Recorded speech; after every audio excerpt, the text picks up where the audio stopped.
दोस्तों आज ऐसा क्या हुआ कि मार्केट गिर गया। आरबीआई की पॉलिसी आई है जिसमें एक ऐसा नियम है जिससे मार्केट में बड़ी अफरा तफरी मच गई है और मोदी साहब है वो संसद से भी मार्केट चला सकते हैं। तो वो सारी बातों पे आज हम चर्चा करेंगे।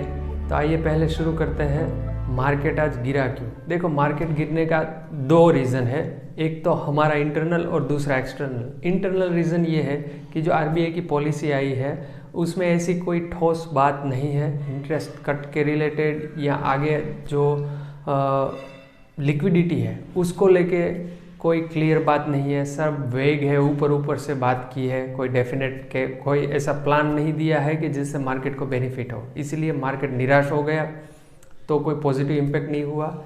और जो दूसरी चीज़ है कि जो कस्टमर के लिए अच्छी है, राइट, लेकिन मार्केट ने उसे नेगेटिव इम्पैक्ट किया, वो चीज़ क्या है? तो वो चीज़ ये है कि मार्केट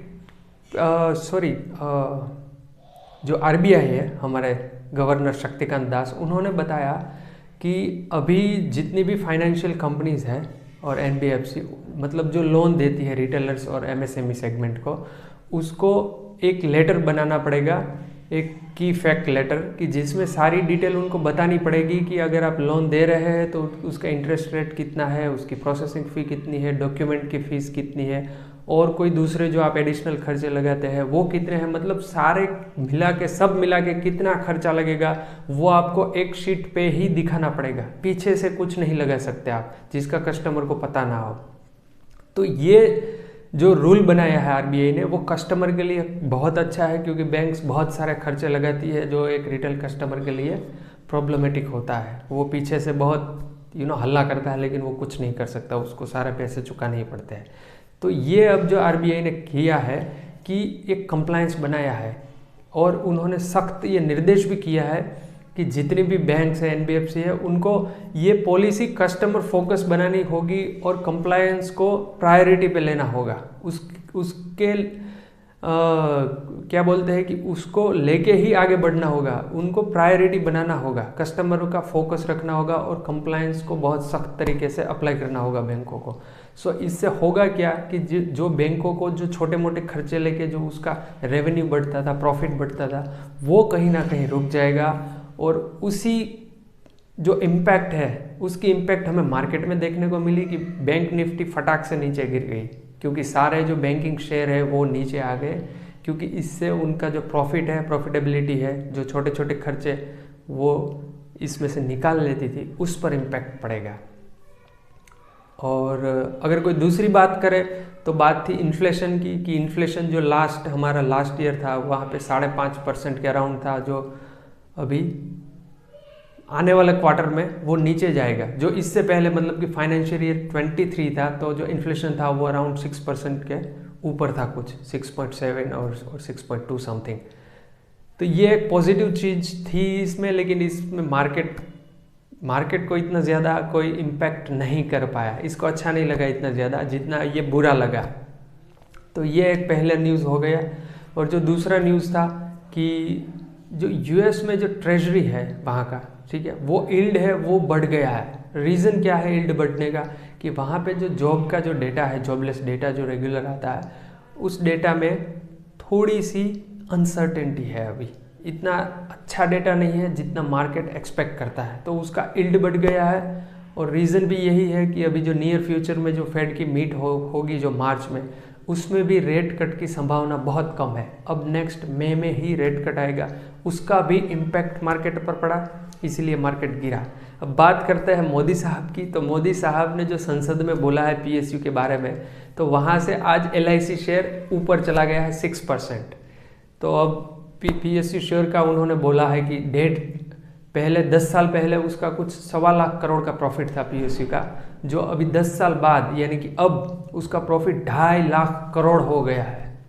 सुनने में तो अच्छा लगता है बात, और क्योंकि पीएसयू बैंक का परफॉर्मेंस भी मतलब हालत भी इतनी खस्ता थी इतने टाइम से, तो अब जाके सुधरी है। तो ये एक पॉजिटिव न्यूज़ है वैसे देखा जाए तो। लेकिन अगर एक हम रिटेल इन्वेस्टर के पर्सपेक्टिव से बात करेंगे तो 1.25 लाख करोड़ से 10 साल में 2.5 करोड़, अगर आप उसका CAGR कैलकुलेट करोगे ना पीएसयू बैंकों का, तो तकरीबन 7% के आसपास आता है CAGR। तो आप क्यों इन्वेस्ट करोगे जिस कंपनी का ग्रोथ 7% अगर आपको रिटर्न मिल रहा है? Why would you do that? मुझे कोई लॉजिक नहीं दिख रहा है। लेकिन अगर आप लोग बने हुए हैं, तेज़ी है अभी तो ज़्यादा है, क्योंकि ये तो पूरे 10 साल की बात है। अगर हम पिछले 1-1.5 साल की बात करेंगे तो बहुत ज़्यादा रिटर्न है। लेकिन ओवरऑल कंटेक्स्ट, क्योंकि लॉन्ग टर्म इन्वेस्टमेंट की ही हम यहाँ पे बात करते हैं, तो हम लॉन्ग कंटेक्स्ट में ही बात करेंगे। तो 10 साल में अगर 7% है तो इसका मतलब है कि कुछ शेयर में 15% रिटर्न होगा तो कुछ में 0% होगा।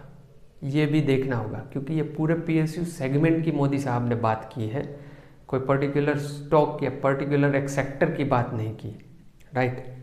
तो उसमें 15% वाले भी है, 0% वाले भी होंगे, 2% वाले भी होंगे, कुछ माइनस वाले भी होंगे, 2% माइनस भी होगा। तो अगर ऐसे शेयरों में आप फंसे हुए हो तो सोचो आपका क्या होगा, राइट।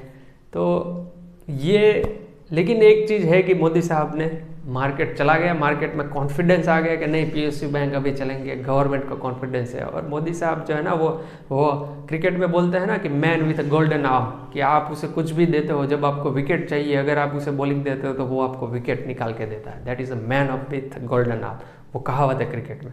वही मोदी साहब आज है, man with a golden words. वो कुछ भी छूते हैं इट टर्न्स इन गोल्ड।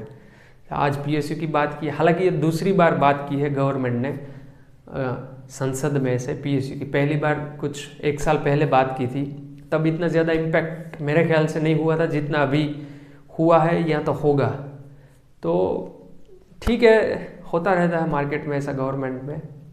तो ये एक अच्छी न्यूज़ भी थी, और अगर रिटेल इन्वेस्टर से बोले तो इतनी कुछ ज़्यादा अच्छी न्यूज़ नहीं थी। लेकिन कंपनी के पर्सपेक्टिव से अगर एज मैं इंडियन सोचूं तो अच्छी बात थी, क्योंकि जो कंपनी की हालत खस्ता थी, जिसमें गवर्नमेंट के इतने पैसे लगे हुए हैं, अगर वो कंपनी चलती है तो अच्छा लगता है। हालांकि हमें पैसे मिले या ना मिले वो एक सेकेंडरी चीज़ है, लेकिन एक एज एन इंडियन, एक भारतीय होने के नाते वी फील गुड। तो गवर्नमेंट ने मेरे ख्याल से अच्छा काम किया है। और जो तीसरी बात है वो ये है LIC का आज रिज़ल्ट आया है, रिज़ल्ट काफ़ी अच्छा है। मेन तो रिलायंस आज जो LIC 6% चला है उसकी दो है वजह। एक तो मोदी साहब ने जो स्पीच दी वो, और दूसरा कि वो एक नया प्लान लॉन्च कर रहे हैं, वो है यूनिट लिंक प्लान। तो उसका भी एक पॉजिटिव इम्पैक्ट बाज़ार में दिखने को मिला, लोगों ने उसको सराहनीय समझा और उसके शेयर में बिक्री हुई, खरीदारी लोगों ने जम के की, तो शेयर चला। और मेरे ख्याल से कल भी LIC का शेयर, इसका इम्पैक्ट होगा पॉजिटिव और चल सकता है। ये कोई बाय सेल की एडवाइस नहीं है, कुछ भी करने से पहले अपने फाइनेंशियल एडवाइज़र की सलाह ज़रूर लें। तो आज के लिए यही रखते हैं। अगर आपके कोई सुझाव है या कमेंट है तो हमें कमेंट में ज़रूर बताएं। आज के लिए शुभ रात्रि, धन्यवाद।